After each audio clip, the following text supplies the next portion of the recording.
तू पण कर रेकॉर्डिंग. तिकडून कर, तिकडून. हां. तर रोज सगळे नक्की तक्रार दाखल झालेली आहे.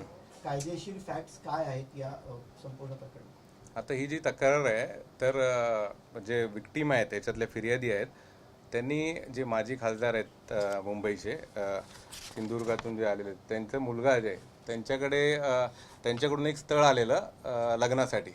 तर त्याप्रमाणे स्थळ येऊन लग्नाची बोलणी होऊन त्यांचं अरेंज मॅरेज झालं. अरेंज मॅरेज झाल्यावर काही वर्षातच त्यांना ते त्रास द्यायला लागले आणि त्रास दिल्यानंतर त्यांनी मूल होण्यासाठी वेगवेगळ्या बाबांकडे घेऊन गेले.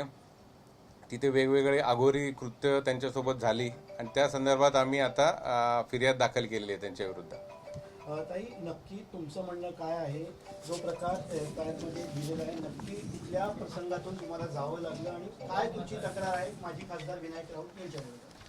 सारांश सांगायचं तर प्रत्येक गोष्टीत सुरुवातीपासून त्यांनी खोटं बोलून आमची फसवणूक करून त्यांनी पूर्ण प्लॅनिंगने आमचं घात केलेला आहे. लग्नानंतर पण त्यांनी आधी सांगितलेल्या सगळ्या गोष्टी वेगळ्या होत्या आणि लग्नानंतरचं पूर्ण चित्रच वेगळं होतं. त्याच्यामुळे प्रत्येकदृष्ट्या आर्थिक, मानसिक, शारीरिक, भावनात्मक छळ असा गीतेश आणि त्याच्या पूर्ण परिवाराकडून करून 7 वर्ष ही सतत माझी छळवणूक करून त्यांनी माझा आणि माझ्या फॅमिलीचा पूर्ण घात केलेला आहे. ताई, विनायक राऊतांनी आत्ता तुम्ही बोलण्याआधी प्रतिक्रिया दिली. त्यांचं म्हणणं असं आहे की जर का 2022ला घटना घडली तर 2026 का उजाडावं लागलं. दुसरं, आई वडील सोबत होते, मग त्यांना कोणी त्यावेळी तक्रार देण्यापासून थांबवलं होतं. आणि तिसरं, टेरेस फ्लॅट महिना 2 लाख रुपये आणि 10 कोटी रुपये हे संबंधित तुमच्याकडनं मागितले जात होते आणि दिले नाही म्हणून हे आरोप केले जसं विनायक राऊत म्हणतात.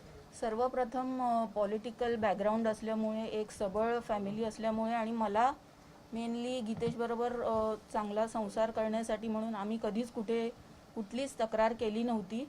या आशेवर सगळं सहन करत गेले की आज ना उद्या परिस्थिती बदलेल आणि सगळे आनंदाने राहू. पण असं काही घडलं नाही.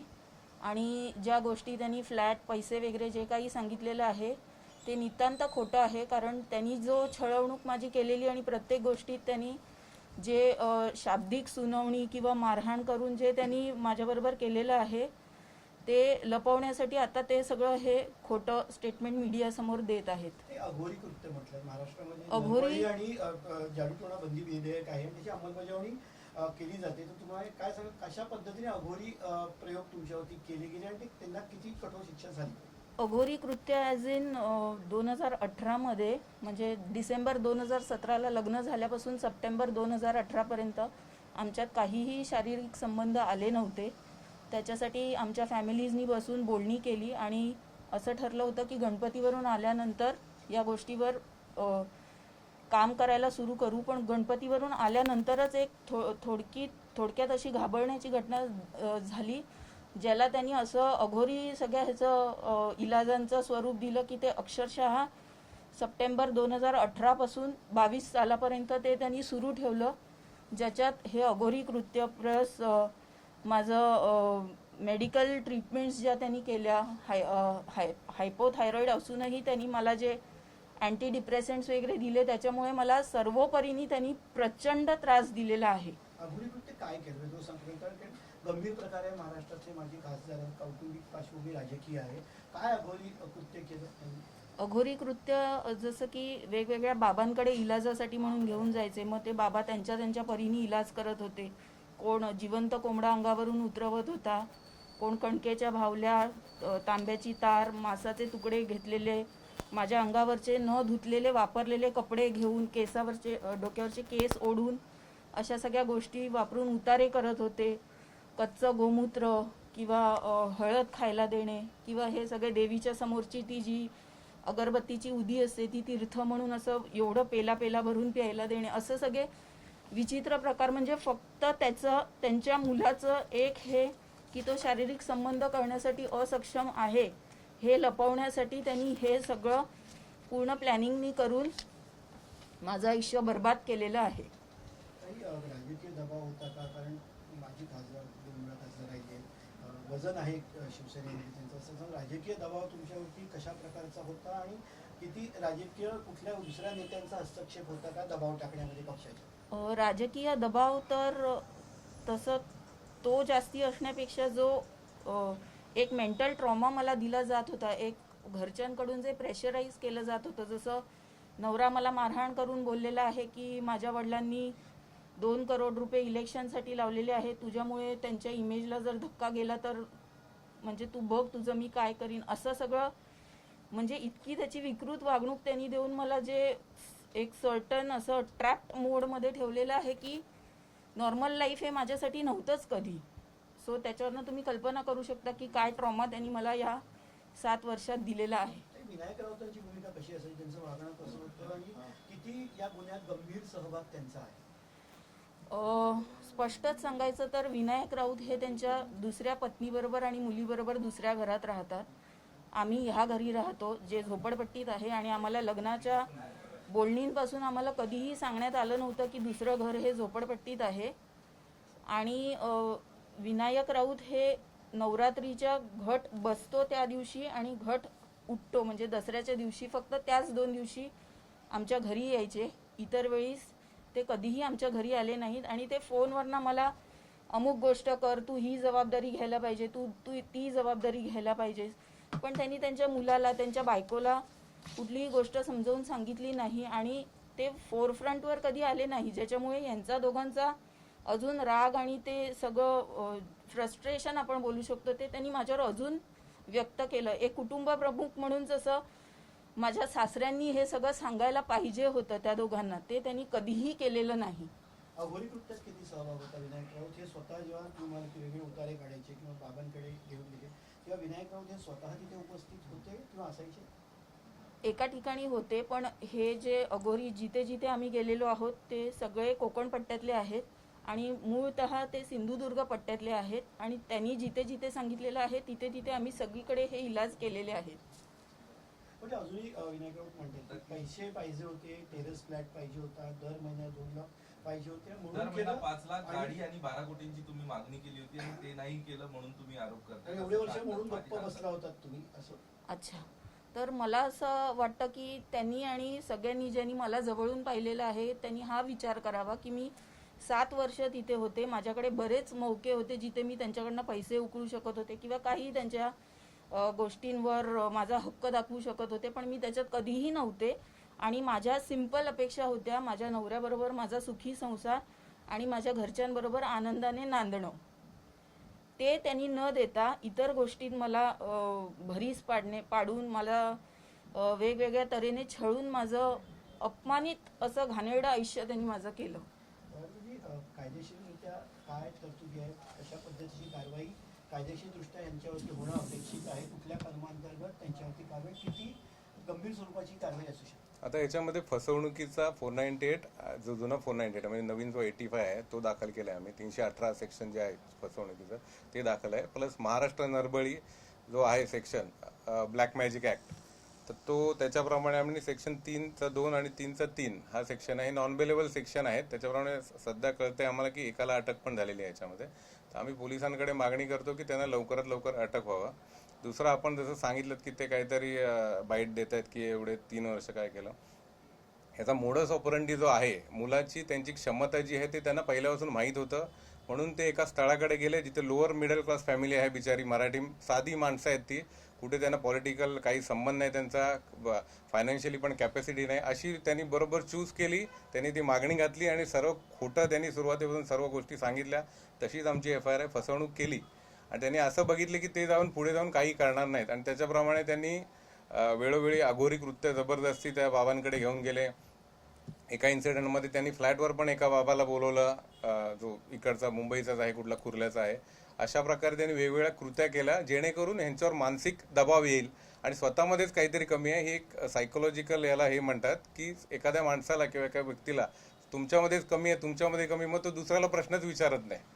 असं करून सर्व जे भांडं यांचं लपवायचं होतं त्याचा प्रयत्न केला गेला आणि त्याच्यानंतर एवढे दिवस सुद्धा ही शांत राहिली. कारण का, ते एवढे पॉवरफुल आहेत तिथे MP आणि आता त्यांचा जो हजबंड आहे तो आता नगरसेवक आहे. मोठ्या पक्षासाठी ते काम करतात, त्याच्यामुळे त्यांना कुठे आवाज भेटला नाही. ते जेव्हा माझ्याकडे आले एका सोर्समुळे, तेव्हा मी त्यांना सांगितलं की काही घाबरायचं कारण नाही, कोणी असलं तर न्यायाच्या पुढे कोणी मोठं नाहीये. त्याच्यामुळे आपल्याला जे आहे त्याच्यानंतर आपण FIR केली. पोलिसांनी चांगल्या प्रकारे त्याच्यात सपोर्ट केला. जे DCP साहेब आहेत प्रशांत कदम साहेबांनी पण आम्हाला आश्वासन दिले की यांच्यावर कारवाई करतील म्हणून.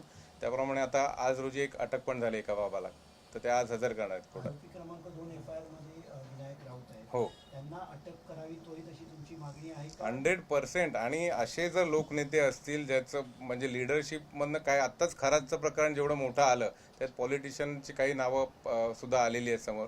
सेम आहे. मागणीचं का तुमची? अटक झाली पाहिजे का? आमची न्याय अटक झाली पाहिजे. याच्यामध्ये हे अटकेचंच आहे. अटक झाल्याशिवाय हा जो पुढचा तपास आहे याच्यामध्ये सबळ कारणं आहेत अटक होण्यासाठी त्यांना. कोण आहे?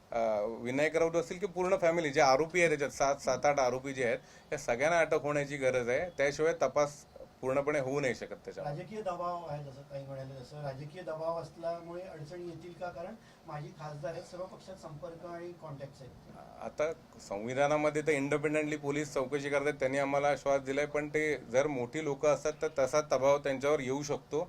तर माझं मीडियाच्या माध्यमातून मीडियाच्या लोकांना पण आहे की यांचं जे विक्टीम आहेत यांचं म्हणणं आणि यांना न्याय मिळवून देण्यासाठी प्रयत्न करावे. सर, या संपूर्ण FIR मध्ये जे काही कलम त्याच्यामध्ये लावण्यात आलेले आहेत हे जामीनपात्र आहेत का? हे अजामीनपात्र आहेत, नॉन बेलेबल ऑफेन्स आहेत. आता जे नवीन सेक्शन आहे 35(3) जे आहे म्हणतात की 7 वर्षाच्या आत असेल तर शक्यतो नोटीस द्यावी, अटक करू नये त्याच्यामध्ये, म्हणजे अटक करू नये. पण त्याला बंदी नाही आहे अटक करण्यासाठी. एखादं हिनियस क्राईम असेल, हा हिनियस क्राईम आहे, आणि अंधश्रद्धा हे खूप सिरियस कायदा आहे. हा, हे सरकार गंभीर, हा याच्यामध्ये गंभीर स्टेटमेंट आहे. आणि अशा काही जे तपास ह्याच्यामध्ये असे तपास ह्याच्यामध्ये पोलीस कस्टडी खूप जरुरी आहे.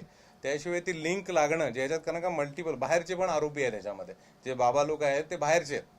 तर ह्यांना अटक करून लवकरात लवकर एकमेकांशी हे करून इन्व्हेस्टिगेशन होण्यास मदत होईल. काही राजकीय आणखीन चेहरे याच्यात असण्याची शक्यता तुम्हाला नाही, कारण का हे जे आहे फॅमिली मॅटर आहे, ह्याच्यामुळे बाहेरचे राजकीय नाही. केलेल्या गोष्टी लपवण्यासाठी इतर काही राजकीय नेत्यांची मदत घेणं किंवा इनडायरेक्ट इन्व्हॉल्वमेंट त्याच्यामध्ये असेल असं तुम्हाला वाटतं? कारण शेवटी माझी खासदार राहिलेली आहेत. आता हे जसं ओपन झालंय आता त्याच्यानंतर काय होऊ शकतं ते मी सांगू नाही शकत आता. कुठून प्रयत्न होतील, काय होतील ते. पण आमचा प्रयत्न राहील, जो आम्हाला हक्क दिलाय संविधान न्याय मिळवण्याचा, आणि तो आम्ही प्रयत्न करत राहू. एक प्रश्न याच्यात असा पुढे येतो की या म्हणजे प्रामुख्याने सिंधुदुर्गातल्या आणि मुंबईमध्ये आहे, गुन्हा हा ठाण्यामध्ये का नोंद करण्यात आला? त्याचं कारण? हा, फिर्यादी जो असतो, फिर्यादी आहे 498च्या कन्सेप्टमध्ये क्लिअर आहे की जिथे फिर्यादी असते तिथे ते त्यांना FIR दाखल करण्याचं ज्युरिडिक्शन आहे. कारण का हा कंटिन्युअस प्रोसेस आहे. हा जो ट्रॉमा आहे तिला मेंटल क्रुएल्टी झाले, हा कंटिन्युअस प्रोसेस आहे, ही अजूनपर्यंत त्याच्यावर आहे. त्याच्यामुळे हे जे ज्युरिडिक्शन आहे ठाणे, तिथे ते कायदेशीर ते ज्युरिडिक्शन आहे FIR रजिस्टर करायला. हिंदी में जानना चाहते हैं कि इतनी तकलीफ हुई, 7-8 साल के बाद आपने हिम्मत दिखाई, क्या कुछ आपके साथ हुआ? अगर थोड़ी मैं आप बता पाए, क्योंकि बहुत प्रेशर था, आप बता रहे पॉलिटिकल इन्फ्लुएंस था, आपके साथ क्या, मतलब एक शॉर्ट में अगर आप बताना चाहें, मतलब जो कंप्लेन लिखी है FIR में तब्दील की गई, गंभीर आरोप आप लगा रहे हैं एक पूर्व सांसद पर। जैसे मैंने पहले भी बताया, ये पूरी प्लानिंग के साथ उन्होंने किया है. सिर्फ इसमें मेरा हस्बैंड उसके पेरेंट्स और ओवरऑल उसके फैमिली मेंबर्स सब उसके सपोर्ट में है, जिन्होंने ये सब मिलके हमारे साथ किया है.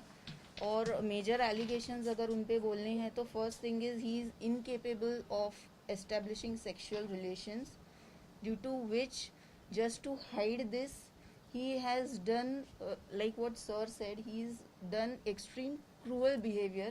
Not only him, his family members, specifically his mother after him, she has done very dirty heinous behavior with me. Third major thing, I was working for Procter and Gamble before getting married, but I was convinced by Geetesh that political background है, फिर travel करते हैं, you can't manage everything, and he forced me in a very soft tone to quit my job, and that was his planning to make me disabled financially. After that he used to give me specific amount which was my last drawn salary with PNG since 2018 till date, जब तक मैं वहाँ थी 2023 तक he was giving me the same amount. 7 years अगर कोई इंसान किसी भी कंपनी में काम करता है, he will get at least 100 rupees increment every year. And I had no freedom to spend that amount as well. मुझे कहीं भी जाना परमिटेड नहीं था. Everywhere I am suppose to go with some or other family member or person he has selected me to go with. या फिर अगर मुझे मेरी फैमिली से बात करना है, I should speak only on speakers. मुझे इतना भी लिबर्टी नहीं था कि during my menstrual cycle he use to check, he use to enter the washroom and check if I am lying और this is a true thing. क्योंकि उनके यहाँ मेंसेस रिलेटेड भी बहुत पुराने प्रैक्टिसेस फॉलो होते हैं. एंड हर चीज़ में, जैसे कपड़े क्या पहनना है, खाना क्या खाना है, बहुत चीज़ों में I can say in everything उन्होंने मुझे बहुत तंग किया है, बॉडी शेमिंग किया है. उसके बाद ये जो अघोरी जो कुछ भी है उसके बारे में भी सिर्फ उनके लड़के का ये छिपाने के लिए उन्होंने मुझे इतना ट्रॉमेटाइज किया कि I use to be like a drug addict. की पूरा दिन पूरी रात में सिर्फ वो नशे में रहती थी. फिर एंटी डिप्रेसेंट स्टार्ट किया था, उससे भी वही हो रहा था. I was gaining weight. हर चीज़ में मतलब मैं I was just a puppet in their hand. जो वो बोलेंगे मैंने वो ही करना है. I was not allowed to visit my parents, my friends, my relatives, nothing. I was suppose to spend the amounts only where they wanted. And उसकी मम्मी जैसे एक बड़ी देवी की मिसाल थी. If she can do anything I should do each and everything what she is doing. तो हर एक चीज़ में मतलब we are in this world now. यहाँ पे तुम किसी इंसान को कैदी के जैसे नहीं कर सकते. बट ये उसने और उसके पूरे फैमिली ने मेरे साथ किया है. दूसरा एक मेजर चीज़ जो मुझे हाईलाइट करना है is about test tube baby. उन्होंने 2020 में जब हम लोग न्यूजीलैंड गए थे, उन्होंने फर्स्ट टाइम वहाँ मेरे साथ ये टॉपिक डिस्कस किया, जिस पे मेरा उसको ये कहना था कि if you are fit and fine in all terms तो why are you opting for test tube baby. और अगर ऐसा ही है तो you go and you tell your family and my family, but I am not agreeing with this. But उसके बाद उन्होंने वो इतना पूरी प्लानिंग से किया कि there was a time where my father in law said कि उनमें कोई सेक्सुअल रिलेशन नहीं आया क्योंकि तभी वैसा क्लाइमेट नहीं हुआ था. So let them go for a test tube baby now, they will work on sexual relations later. जो इंसान आज 30s में सेक्सुअल रिलेशन नहीं कर रहा है, so how is that person going to do that same sexual relations after 40, 45, maybe 50. तो just इंसान की एक गलती छुपाने के लिए उसने किसी की लाइफ को इतनी गंदी लेवल तक नीचे गिरा के उन्होंने तंग किया है. एक प्रकार से सांसद है पूर्व जो कानून बनाते हैं, वो खुद इस तरीके से अगर ब्लैक मैजिक एक्ट में बिलीव करते, आपको सब्जेक्ट करते, तो कितना ट्रॉमा रहा उस समय. जैसे बताए, सर भी बता रहे कि आपको कहाँ कहाँ लेके जाया गया, और क्या वो साथ में आते थे, क्या कभी रोका या कभी कोई सवाल खड़े किए? नहीं, एक रोका तो बिल्कुल MP नहीं, के तौर पर because- हम उनसे आशा रखते हैं कि लॉ बनाए, ये सब चीज़ों को हटाए, लेकिन आप उन्हीं के घर में इस तरीके से हो रहा था आपके साथ, क्या कहेंगे? See, I will speak specifically about these people's faces because मैंने इनके साथ closely deal किया है for 7 long years. कि इनके public images जो है वो completely different है, and inside the house they are completely different people. अगर बाहर जाके मैं किसी को बोलूँ कि बाबा गीतेश राउत ऐसा ऐसा करता है, ऐसे बात करता है, no one will believe. But आप अगर घर में आओगे 1-on-1 मेरे साथ या उसकी मम्मी के साथ, वो इतनी गंदी लैंग्वेज में बात करता है, मम्मी को इतनी गंदी गालियाँ देता है, मुझे गंदी गालियाँ देता है, एंड नो एटिकेट. इंसान जैसे बिहेव करता है वैसा कुछ भी नहीं है उसमें. But publicly if you go to see कि ऐसा बंदा मिलेगा ही नहीं ढूंढ के, ऐसा उसका इमेज है, which is I can say विद द एंटायर फैमिली. वो खुद भी नगर से होते, राइट? वो तो अब भी 2026 में.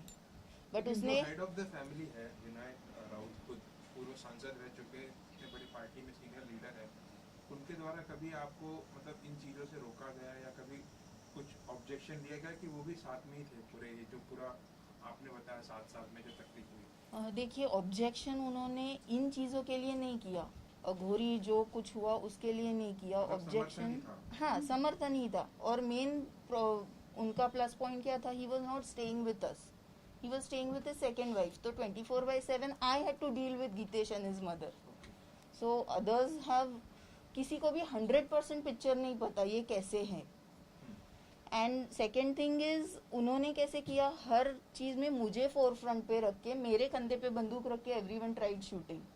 तो गीतेश के सामने, उसकी मम्मी के सामने मैं बुरी बनी, झगड़े मेरे साथ वो लोग करते थे, मारपीट मेरे साथ हुई है, उनके साथ कुछ नहीं हुआ। एंड हुआ भी है तो उनका सोल्यूशन ऐसे होता था कि मैं सांसद हूँ तो मुझे क्या बताएगी, या फिर कुछ तकलीफ है तो तू किचन में जाके बैठा कर, किचन में कुछ काम कर। अरे जब ये लड़की पूरा पूरा दिन नशेड़ी के जैसे वो मेडिसिन लेके बेडरूम में पड़ी है, जिसको दिन कब हो रहा है रात कब हो रही है वो नहीं पता चल रहा है, is she suppose to go and cook for the family? तो ऐसे नहीं है कि किसी को पता नहीं था, छोटे से बूढ़े तक सबको घर में सब बात पता है, but everyone has conveniently close their eyes end enjoyed the situation. और सबने अपने अपने तरीके से मुझे सिर्फ उस घर में तंग ही किया है, right from Mumbai till native. Lastly जिस तरीके से अभी उन्होंने प्रेस कॉन्फ्रेंस ली, अपनी सफाई दे रहे, आप पर आरोप लगा रहे कि आपने पैसे के लिए ये सब किया, उन्होंने नहीं दिया इसके लिए आरोप लग रहे, और 3 साल का डिले क्यों किया? अगर आपको करना ही था तो 22 में क्यों नहीं कंप्लेन की? अच्छा, तो उसका आंसर ये होगा, 3 साल अगर मैंने डिले किया है तो उनके लड़के का तो उनको प्रॉब्लम पहले से पता था, तो उन्होंने इतने 30-35 ईयर्स क्यों निकाले? उन्होंने, उनके लड़के का आज साइंस इतना आगे बढ़ चुका है and by God's grace they are financially very strong, तो ये तो बहुत इजीली सॉल्व हो सकता था प्रॉब्लम, बट वो उन्होंने नहीं किया। और किसी इनोसेंट को अपने घर में लाके उसको खुद के लड़के की गलती छुपाने के लिए इतना गंदा ट्रीट करके, आई don't know what they are gaining in life. आखिरी सवाल, आपको लगता है न्याय मिलेगा? क्योंकि मिलेगा। इन्फ्लुएंस एक जगह पर है, काफी मिलेगा। चीजें आपने बाहर लाई है, और यस, मिलेगा, because I am a very spiritual person. इस बात पे भी मैं ये कहना चाहूँगी, I don't know how I will say this in Hindi, I will speak in Marathi. जैसे मैंने जब भी स्वामी समर्थ का भक्ति शुरू किया तो मेरे हस्बैंड का मुझे हर बार ये टॉन्ट था की, हा नवीन देव पकडलायस तर किती दिवस हा देव तुझ्या पाठीशी उभा राहतोय ते मला बघायचंय। सो जो इंसान खुद को भगवान से भी ऊपर समझ रहा है, एंड उसका ये हर बार कंपल्शन होता था कि भगवान के सामने मैंने जोर से प्रे करना है, और ये प्रे करना है कि उसकी सेकेंड मम्मी और उसकी जो सिस्टर है उसका बुरा हो, because they stepped in their life और इसका फैमिली ब्रेक हुआ। And I had a simple answer, मैं किसी का बुरा नहीं मांगूंगी, I will tell God to give good to everyone. तो लिटरली प्रे क्या करना है, इसमें भी अगर पाबंदी है तो बंदा कैसे रहेगा और क्यों सहेगा? मैंने कुछ गलती किया है and I was treated like this, तो मैं एक्सेप्ट करती थी। गलती नहीं हो के कई बार मैंने गीतेश को 1-on-1 भी मैंने पूछा कि तुझे कुछ प्रॉब्लम है क्या, आर यू स्ट्रेट और नॉट, कुछ भी प्रॉब्लम है तू मुझे बता, आई विल एक्सेप्ट। बट नहीं, उसने मराठी में स्पेसिफिकली बोला, तू नपुंसक आहेस म्हणून आपल्यात शारीरिक संबंध होत नाहीत। लेडी कभी नपुंसक होती है? दूसरी चीज उसने बोली है की मी नाजूक मुलगा आहे, मला हात लावशील तर तू विधवा होशील, तुला अक्कल आहे का, तू मला असा कसा हात लावतेस? So this is not a thing I can go and tell someone, अरे बाबा मुझे ये नहीं मिल रहा है तो यू गिव मी। और उनका इतना प्रेशर था कि मैं मेरे फैमिली के पास ओपन अप नहीं हो सकती थी, तो मैं किसी और को जाके क्या बोलूंगी? एंड इस पे ही आपका क्वेश्चन का आंसर है कि किधर तो भगवान है, इसके लिए after all this I got that strength to take this step to go for legal fight. Sir आपसे सवाल है छोटे में, कितना अभी जो आपने केस हो गया, एफआईआर हो गई है, कितनी प्रोबेबिलिटी है विनायक राउत को भी अरेस्ट किया जाए? और आपने जिस तरीके से बताया कि सभी को बिठाकर इंट्रोगेशन करनी पड़ेगी, because there are external players also, internal players, क्या कहेंगे शॉर्ट में सर? इसमें अभी कुछ जो लोग हैं, इसमें कुछ बाबा वगैरह है जो ब्लैक मैजिक एक्ट जो लगा है, इसमें एक बाबा को अरेस्ट भी किया है आज पुलिस ने, तो हम पे पुलिस पे पूरा भरोसा है। और इसमें अभी जो मेन एक्यूज है इसमें गीतेश और उसके फादर और उसके मदर और 3-4 लोग हैं, उनको भी अरेस्ट होना बहुत ज़रूरी है ताकि ये सारा जो ऑफेंस है वो ओपन अप हो जाए डिस्कवरी और रिकवरी के लिए। डिस्कवरी बहुत इंपॉर्टेंट है इसमें कि किसका कितना रोल है, क्या है ये सब अघोरी काम करने में। ऊपर से 498 और चीटिंग, इसमें जो आपने सवाल किया अभी इनसे कि इतना 3 साल क्यों लगा, क्योंकि वो बहुत बड़े पावरफुल है। इनका घर आप देखोगे, इनके फादर जो कमाने वाले थे, सिंगल कमाने, वो रिटायर्ड है, लोअर मिडिल क्लास फैमिली है। उन्होंने चूज किया है एग्जैक्टली इनको, जब अरेंज मैरिज उन्होंने इनको प्रस्ताव दिया है। जो स्टैंडिंग एमपी थे, मतलब आप देखोगे पॉलिटिकल, कोई भी पॉलिटिकल या नॉर्मल लाइफ में हम लोग जो देखते हैं एक फाइनेंशियली सेम लेवल पे देखते हैं। शादी जब अरेंज होती है तो वो देखा जाता है, थोड़ा बहुत ऊपर नीचे चलता है। एकदम लव मैरिज में खाली ऊपर नीचे होता है, वैसा नहीं। इन्होंने मतलब वो यहाँ पे और ये यहाँ पे, तो उन्होंने ऐसे लोगों को चूज किया ताकि वो कुछ आगे जाके कुछ कार्रवाई ना करे, ना कुछ बोले, जो भी करे खाली दिखाने के लिए। मैरिज ये खाली दिखाने के लिए उनको करना था और वैसे किया। और इस तरीके से ये सारी घटनाएं इनके साथ हुई है। तो ये 3 साल ऐसा इजी नहीं है कि एमपी के ऊपर कोई केस करना, उसके लिए स्ट्रेन चाहिए, उनको लीगल बैटल के लिए एक्सपेंसेस होते हैं। और वो भी अभी ऐसा माहौल है आज के तारीख में कि किसी जुडिशियल सिस्टम पे भी भरोसा नहीं लोगों को, आजकल मीडिया और ये देखते। तो उसके बाद में वो स्ट्रेंथ सब इकट्ठा करके उनके साथ फाइट लेना, इसमें टाइम जाता है। और उन्होंने सिर्फ स्ट्रेंथ इकट्ठा करके फिर मेरे पास आए, तो मैंने बताया उनको कि हम इस तरीके से जाते हैं। तो हमने ये एफआईआर किया और एफआईआर रजिस्टर भी हुआ डायरेक्ट प्राइम ऑफिस देख के। ताई, तुम्हाला प्रश्न है कि पॉलिटिकल आ सकता है प्रेशर, पॉलिटिकल प्रेशर आ सकता है। बहुत केसेस में ऐसा होता है फैमिली, और इसी तरीके से जवाब देते हैं पॉलिटिशियन। जहाँ पे एक्यूज होंगे वो तो बोलेंगे ऐसा है, ये डिमांड करते, वो डिमांड करते, और उसका पूरा नैरेटिव बदल देते। पर ये कोई मीडिया ट्रायल नहीं है, हम लोग यहाँ पे कोर्ट में लड़ेंगे ये केस, लीगल बैटल है। पुलिस हमारे साथ है, गवर्नमेंट भी हमारे साथ रहेगी क्योंकि विक्टिम है। और मुझे लगता है अभी जो सिचुएशन है सब बाबा और ये अघोरी, और अगर लीडर ऐसे वो दिखा रहे, घर में ऐसे कर रहे, अलग अलग जगह पे बाबा को बुला के, और जो है नहीं सिचुएशन, मेडिकली कुछ है नहीं, फिर भी जानबूझ के उनको टॉर्चर करने के लिए, तो फिर बाकी बहुत मतलब कुछ भी हो सकता है महाराष्ट्र में। ताई, तुम्ही तक्रारी तुमच्या म्हटलेलं आहे की जेव्हा तुम्ही पीएनजीचा जॉब सोडला त्याच्यानंतर तुम्हाला एका ट्रान्सपोर्ट कंपनीमध्ये एम्प्लॉई म्हणून दाखवलं गेलं, पगार आणि एचडीएफसी बँकेत अकाउंट उघडलं, त्याच्यामध्ये तुम्हाला की फायनान्शियली स्ट्रॉंग होते आणि त्याच्यामध्ये पैशाची उलाढाल खूप मोठ्या प्रमाणात होत हो. होती। याच्यामध्ये स्पष्ट उत्तर अपेक्षित आहे, काही पैशाच्या उलाढाल किंवा मनी सांगते लॉन्ड्रिंगचा मला. प्रकार हो. तुम्हाला तिकडे वाटतोय का? मोठ्या प्रमाणामध्ये मूळ इन्कम सोर्सपेक्षा अधिक पैसा येणं, याची पण चौकशी व्हावी असं तुम्ही मागणी कराल, आणि शेवटी त्या गोष्टीचा त्रास तुम्हाला झालेला आहे। कारण मी मगाशी जसं सांगितलं, गीतेशचं हे मला प्रत्येक वेळी धमकवणं असायचं की मी माझं ओरिजिनल इन्कम तुला कधीच कळू देणार नाही. This says a lot about it. आणि HDFCच्या ह्याच्यातले सगळे व्यवहार तो करत होता, त्याच्या अदर बिझनेस ह्याच्यामध्ये किंवा त्याचे कुठे जिथे त्याला पेमेंट्स करायचे असे, आणि मला त्यांनी कधी इन्व्हॉल्व्ह केलं नाही, आणि आय नेव्हर टूक interest in that. But he शक्यता मी नाकारूही शकत नाही की तुम्ही जे बोललात ते असूही शकतं, because I never went in to detail for all that. हां, कॅशचे पण जसं कॅश प्रत्येक महिन्याला CA कडून घरी यायची, आणि मग त्याच्यात पण टॉर्चरिंग असं केलं की घरी मनी काउंटिंग मशीन असून मला लिटरली 17-18 लाख हाताने मोजायला लावलेले आहेत. म्हणजे विकृतीची ही पातळी ही गीतेश राऊतनी गाठलेली आहे. मनी लॉन्ड्रिंगचा टेक्निकली तुम्हाला मनी लॉन्ड्रिंगचे सुद्धा त्याच्यामध्ये येस, काही फॅक्ट्स आले जेव्हा हे आपण एफआयआर मध्ये त्यावेळेला घेतलं नाही, पण काही कारण का त्याच्यात हे यांनी स्वतः बघितलेलं आहे. ते काही भरपूर सारे कॅश यायचे त्यांच्या घरात, काही फ्लॅट्स आहेत जे रेकॉर्डवर नाही आहेत, म्हणजे ते लपवले गेले, असे काही आहेत. ते एव्हिडन्सच्या नंतर आपण त्याच्यावर एन्फोर्समेंट डायरेक्टरेटकडे आम्ही ह्या एफआयआरच्या बेसवर अर्ज करणार आहोत. येस करणार आम्ही, ईडी मध्ये तक्रार करणार. यांचे जे काही आहेत व्यवहार, बरेचसे व्यवहार त्यांनी बघितले, तर ते ईडी मध्ये आम्ही ह्या एफआयआरच्या बेसिसवर, वेगळ्या एफआयआरची गरज नसते, ह्या एफआयआरच्या बेसिसवर आम्ही अर्ज करणार आहोत.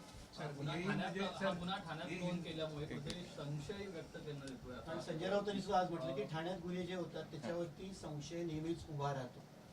ठाण्यामध्ये म्हणजे ठाण्यात फिर्यादी राहतात, त्यांचं असं म्हणणं आहे का की हे ठाण्यामध्ये राहत नाहीत किंवा कुठे दुसरीकडे राहत होते आणि ठाण्यामध्ये राहायला टेम्पररी आल्यात? ते पहिल्यापासून ठाण्यालाच राहत आहेत. एवढे वर्ष त्यांचे आई वडील ठाण्यालाच राहत आहेत. त्याच्यामुळे FIR जो आहे, आता ते स्वतः MP लेजिस्लेटिव्ह आहेत, त्यांना कायदा कळतो, त्यांनीच बनवलेले आहेत कायदे. तर ह्याच्यामध्ये क्लिअर कट ज्युरिडिक्शन ठाण्याचं आहे, त्याच्यामुळे तो ठाण्यात दाखल झालाय. आणि विनायक राऊतांनी असा सुद्धा आरोप केलाय, तुम्ही आणि त्यांच्या वकिलांमध्ये कुठेतरी सेटलमेंट Yes. संदर्भात चर्चा झाली असं फेक सेटलमेंट नाही, जेव्हा फॅमिली मॅटर असतं तेव्हा मीडिएशन होतं, कळलं का? आता त्यांच्या वकिलांवर पण मी बार काउन्सिलला तक्रार करणार आहे. जेव्हा मीडिएशन हे जे केसेस असतात फॅमिली, जिथे सून आणि नऊ कुठलेही असतात, ते मीडिएशन हे कोर्ट प्रत्येक स्टेजला असतं. हायकोर्टात गेलो, सुप्रीम कोर्टात जरी गेलो आपण, तरी मीडिएशन असतं तिकडे. तर प्रत्येक स्टेजला मीडिएशन असतं. तर मी आणि त्यांचे वकील यांनी मीडिएशनसाठी ट्राय केलं की हे सर्व जे आहे भोगलं ठीक आहे, पण आता त्यांना लवकरात लवकर अत्याचार झाल्यावर सुद्धा न्याय मिळेल, जसं तुम्ही म्हणता ना न्याय मिळेल का, न्याय लगेच मिळत नाही आपल्याकडे, ही प्रॉब्लेम आहे मोठा. 10-20 वर्ष जातं, तोपर्यंत त्या न्यायाची काही व्हॅल्यू राहत नाही. सो त्याच्यामुळे मीडिएशन जे आहे ते मीडिएशनसाठी मी त्यांच्या वकिलांबरोबर बोलणी केलेली आहे. आता जर ते म्हणत असतील ते ही डिमांड केली, ती डिमांड केली, मीडिएशनला तिला अॅल्युमनी पाहिजे किंवा काय मेंटेनन्सची रक्कम पाहिजे, परमनंट असेल काय असेल, ती त्या कॅपॅसिटीनुसार हे असते. त्यांना नसेल, त्यांना ते हे असेल तर आम्ही कोर्टातनं ती घेऊ शकतो. आम्ही DV आता फाईल करतोय, 125 फाईल करतो, त्याच्यामध्ये आम्हाला कोर्टातनं मिळेल नाही ते. पण हे डिस्क्लोज करणं म्हणजे त्यांच्या वकिलांची पण मानसिकता मी स्पष्ट म्हणतोय, हे कळतं. हे कोर्टात पण जे मीडिएशन होतं, कोर्टासमोर सुद्धा जज साहेबांसमोर हे जे मीडिएशनचे जे आपले ग्राउंड असतात किंवा काही बोलणी असतात, ती कुठे डिस्क्लोज करायची नसतात, ते कॉन्फिडेन्शियल असतात आणि त्याची काही व्हॅल्यू नसते. सर मनी लॉन्ड्रिंग का जो एंगल आपने बात हाँ। किया वो हिंदी में जरा बता दें कि किस तरीके से वो एंगल पे भी आप इस FIR के बेसिस पे सवाल उठाए. जब कंप्लेनेंट मेरे पास आए थे तभी उन्होंने कुछ कैश फ्लो उनके पास जो आता है और कुछ फ्लैट्स वगैरह के बारे में भी उन्होंने बताया था कि ऐसे ऐसे फ्लैट्स है जो ऑन रिकॉर्ड नहीं है, कुछ पेमेंट बिल्डर को दिया था, ऐसे कुछ बातें आई है. तो उसके सिलसिले में हम ED के पास भी कंप्लेंट देने वाले, ये FIR के इसमें कि बहुत सारे उसमें फ्रॉडुलेंट व्यवहार हुए हैं उसमें. तो उस तरीके से हम लोग वो ED के पास हम लोग कंप्लेंट फाइल करेंगे.